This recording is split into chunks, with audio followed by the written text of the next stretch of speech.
സഞ്ജു വിശ്വനാഥ് സാംസൺ മലയാളികൾക്ക് അയാൾ വെറുമൊരു ക്രിക്കറ്റർ മാത്രമല്ല, നമ്മൾ ഹൃദയത്തോട് ചേർത്ത് നിൽക്കുന്ന ഒരു വികാരം കൂടിയാണ്. ഓരോ മലയാളിയും വീട്ടിലെ ഒരംഗത്തെ പോലെ സ്നേഹിക്കുന്ന നമ്മുടെ സ്വന്തം പയ്യൻ. അയാളുടെ വിജയങ്ങളിൽ നമ്മൾ ആവേശം കൊണ്ടതും പരാജയങ്ങളിൽ നമ്മൾ കൂടെ കരഞ്ഞതും ആ പയ്യൻ നമുക്ക് അത്രമേൽ പ്രിയപ്പെട്ടവനായതുകൊണ്ടാണ്. പലപ്പോഴും വിമർശകർ അയാളെ എഴുതി തള്ളി, സെലക്ടർമാർ മുഖം തിരിച്ചു, സോഷ്യൽ മീഡിയ സ്ഥിരതയില്ലാത്തവൻ എന്ന് മുദ്രകുത്തി. പക്ഷെ അയാൾ തോൽവി സംബന്ധിച്ച് നിശബ്ദനാവുകയായിരുന്നില്ല. ലോകം മുഴുവൻ മുഴങ്ങി കേൾക്കുന്ന ഗർജനത്തിന് വേണ്ടിയുള്ള തയ്യാറെടുപ്പിലായിരുന്നു അയാൾ.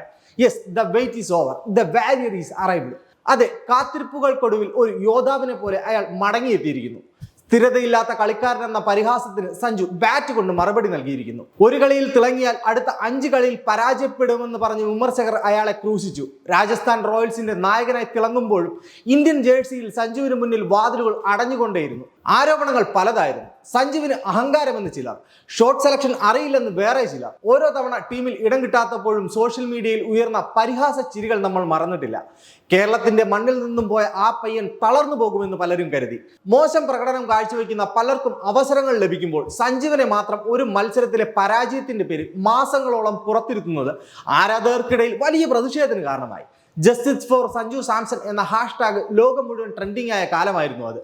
പക്ഷെ ആരോപണങ്ങൾ കല്ലുപോലെ പതിക്കുമ്പോൾ സഞ്ജു ആ കല്ലുകൾ പെറുക്കി വെച്ച് തന്നെ സാമ്രാജ്യം പണിയുകയായിരുന്നു. വിമർശനങ്ങളോട് അയാൾ മൈതാനത്തിന് പുറത്ത് പ്രതികരിച്ചില്ല. പകരം അയാൾ ബാറ്റുകൾ കൊണ്ട് നീതി നടപ്പിലാക്കി. സഞ്ജുവിന്റെ മാറ്റം പതുക്കെയായിരുന്നു. ഓരോ IPL സീസണിലും സഞ്ജു തന്റെ ബാറ്റിംഗ് ശൈലി പരിഷ്കരിച്ചു. വിമർശിച്ചവർക്ക് മുന്നിൽ തലകുലിക്കാതെ പുഞ്ചിരിയോടെ മാത്രം മറുപടി നൽകുന്ന ആ സഞ്ജു സ്റ്റൈൽ ആരാധകർ ഏറ്റെടുത്തു. 2013 കൗമാരക്കാരനായി രാജസ്ഥാൻ റോയൽസിന്റെ നീല ജേഴ്സിയിൽ IPL കളിച്ചു തുടങ്ങിയ സഞ്ജുവിൽ നിന്ന് 2021 ആ ടീമിനെ നയിക്കാനെത്തിയ നായകനിലേക്കുള്ള ദൂരം കഠിനമായ പരിവർത്തനത്തിൻ്റെതായിരുന്നു. ഷെയ്ൻ വോണിന് ശേഷം രാജസ്ഥാനെ IPL ഫൈനലിലേക്ക് എത്തിച്ച് സഞ്ജു തന്റെ കഴിവുകൾ ലോകത്തിന് കാണിച്ചു കൊടുത്തു. പവർ ഹിറ്റർ എന്ന നിലയിൽ നിന്നും ടീമിനെ എപ്പോൾ ഏത് ഗിയറിൽ കളിക്കണമെന്ന് നിശ്ചയിക്കുന്ന ഒരു മാസ്റ്റർ പ്ലാനറായി സഞ്ജു മാറി. അപ്പോഴും ദേശീയ ടീമിൽ പേരുണ്ടായിട്ടും പ്ലേയിങ് 11-ൽ ഇടം കിട്ടാതെ ഡ്രിങ്ക്സ് ബോട്ടിലുമായി മൈതാനത്തേക്ക് ഓടുന്ന സഞ്ജുവിനെ നമ്മൾ പലതവണ കണ്ടു. പ്രതിഭയുണ്ടായിട്ടും അവസരങ്ങൾ നിഷേധിക്കപ്പെട്ട ആ കൈപ്പേറിയ നിമിഷങ്ങൾ ഏതൊരു താരത്തെയും മാനസികമായി തകർക്കാൻ പോകുന്നതായിരുന്നു.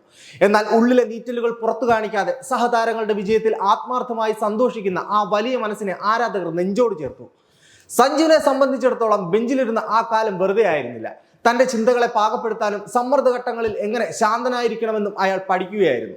ഇനി 2020 ലോകകപ്പ് പോരാട്ടത്തിലേക്ക് വരാം. 31-ാം വയസ്സിൽ അനുഭവ സമ്പത്തിന്റെ കരുത്തിൽ അയാൾ വെസ്റ്റ് ഇൻഡീസ് ബൗളർമാരെ അടിച്ച് നിലംപരിശാക്കി. സൂര്യകുമാറിനൊപ്പം ചേർന്നുള്ള ആ 58 റൺസ് പാർട്ണർഷിപ്പ്, പിന്നീട് തിലക് വർമ്മയ്ക്കൊപ്പം നടത്തിയ പടയോട്ടം, 50 പന്തിൽ നിന്നും 97 റൺസ്, സെഞ്ചുറിക്ക് 3 റൺസ് അകലെ നിൽക്കുമ്പോഴും സഞ്ജുവിന്റെ ലക്ഷ്യം ടീമിന്റെ വിജയമായിരുന്നു. ആ ഒരൊറ്റ ഇന്നിങ്സ് കൊണ്ട് സഞ്ജു തകർത്തത് തന്നെ മാറ്റി നിർത്തിയവരുടെ കണക്കുകൂട്ടലുകളായിരുന്നു. റെക്കോർഡുകൾ കൊണ്ട് അയാൾ ചരിത്രം സൃഷ്ടിക്കുകയായിരുന്നു. T20 ലോകകപ്പ് ചരിത്രത്തിൽ റൺ ചേസിൽ ഒരു ഇന്ത്യൻ താരം നേടുന്ന ഏറ്റവും ഉയർന്ന സ്കോർ സഞ്ജു സ്വന്തമാക്കി. 2022 പാകിസ്ഥാനെതിരെ വിരാട് കോഹ്ലി നേടിയ 82 റൺസ് എന്ന റെക്കോർഡാണ് സഞ്ജു 97 റൺസിലൂടെ മറികടന്നത്. കൂടാതെ ടീം ഇന്ത്യയിൽ ഈ ലോകകപ്പിലെ ഏറ്റവും ഉയർന്ന ബാറ്റിംഗ് ശരാശരിയും സഞ്ജുവിനാണ്. 3 മത്സരങ്ങളിൽ 2-ലും പുറത്താകാതെ നിന്നാണ് സഞ്ജു ഈ ലിസ്റ്റിൽ ഒന്നാമനായത്. വെറും 3 മത്സരങ്ങളിൽ നിന്നും 9 സിക്സുകളാണ് സഞ്ജു പറത്തിയത്.